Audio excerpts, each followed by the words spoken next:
Hello, it's Sharon from MVP Realty here in the Naples, Southwest Florida market.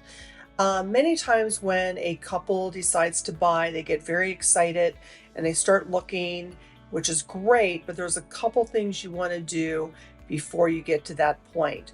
First and foremost, and you've heard it a gazillion times, I'm not telling you anything new, you want to make sure you get in front of a lender.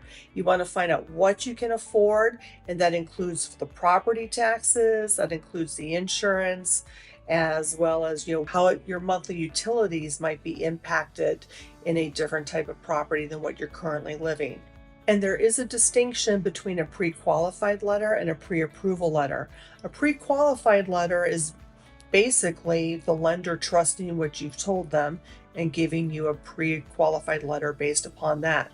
A pre-approval letter, they've gone in, they've checked out your income, they've checked out your credit score, and yes, you are a more solid buyer at that point in time. And I know sometimes it can be daunting supplying all that paperwork, and sometimes people just don't want to, for whatever reason, they don't want to go through the hassle of submitting it, or they feel like, what if my credit score is not quite as great as I thought it is? The pro to doing that is that you get to find out where you stand, and a lender wants to be able to help you close on a house. So they're going to tell you what you need to do to be in the best position possible. The next thing you want to do is you want to sit down and you want to have a really honest conversation.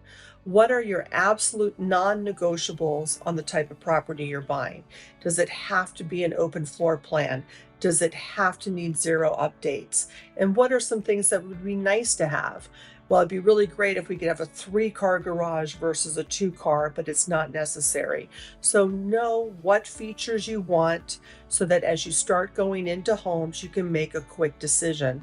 Because particularly when we're in a market where there's short inventory, it's more competitive. And the quicker you're able to make a decision because you've done the pre-homework, so to speak, the quicker you'll be able to pull the trigger and get into the home that you're hoping to get into. So there's obviously other things you can do, but those would be my first 2 recommendations before you actually start the home buying process. And then, of course, finding a great realtor. And I can help you with that. So anyway, thank you so much. Look forward to working with you.